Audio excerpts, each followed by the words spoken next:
Somewhere in your kitchen right now, there's a food capable of doing a gymnastics move that took scientists years to fully explain.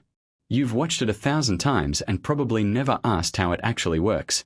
A hard little kernel goes into heat, and seconds later it explodes into a fluffy white puff, jumping clean off the pan.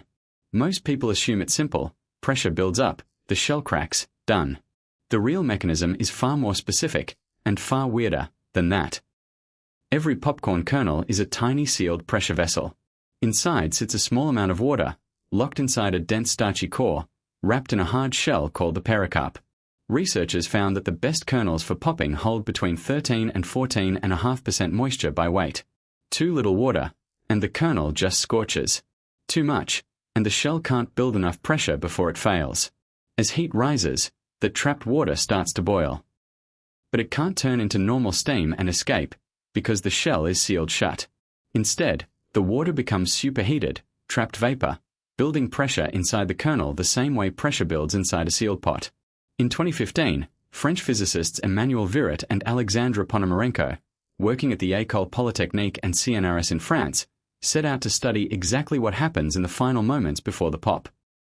They filmed kernels with high-speed cameras capturing thousands of frames per second, far faster than the human eye could ever track. What they discovered overturned a basic assumption everyone had about popcorn. The famous pop sound doesn't come from the shell cracking open. Their recordings showed the shell had already ruptured slightly before the loud pop happened. The sound, they found, comes from the sudden release of pressurized water vapor rushing out through the crack, the same basic physics behind the pop of a champagne cork. The kernel itself briefly acts like a tiny acoustic instrument, shaping that rush of vapor into the sound you know. Then comes the part that genuinely surprised the researchers. As the pressure builds past a critical point, the starch inside the kernel doesn't just explode outward randomly. High-speed footage revealed the softened starch first forms a small leg-like structure that pushes against the surface beneath it. That leg acts almost like a tiny spring-loaded limb, launching the kernel into the air the instant the shell fully gives way. The researchers compared the motion to a gymnast pushing off the ground before a somersault. The entire sequence, from rupture to landing, takes roughly 1/10 of a second. Faster than you can blink, and far too fast for your eyes to actually see any of these individual stages happening. Temperature turned out to matter enormously. The team found that at 338 degrees Fahrenheit, only about 1/3 of kernels popped successfully. Push the temperature up to 356 degrees, and the success rate jumped to roughly 96%.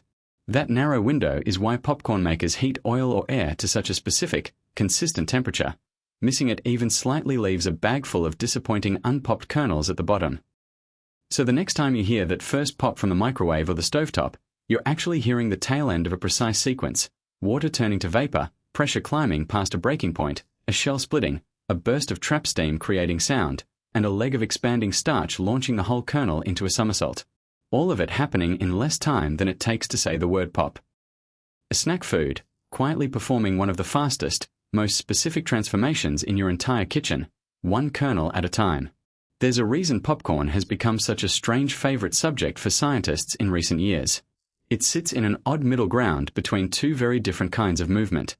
Plants that burst open, like exploding seed pods, rely purely on built-up pressure and fracture. Animals and mussels rely on stored elastic energy released in a controlled push. Popcorn, oddly enough, does a little of both at once, which is part of why researchers found it such a compelling everyday puzzle to study. It's also remarkably consistent. Regardless of a kernel's exact size or shape, researchers found that popping happens at essentially the same critical temperature every time, and every kernel leaps roughly the same small distance off the surface before it lands.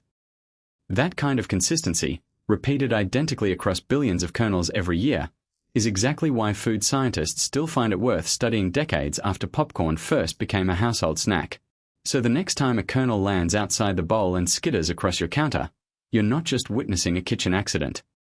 You're watching a tiny, precisely engineered piece of biomechanics finish the same split-second routine it's been performing since long before anyone thought to film it in slow motion.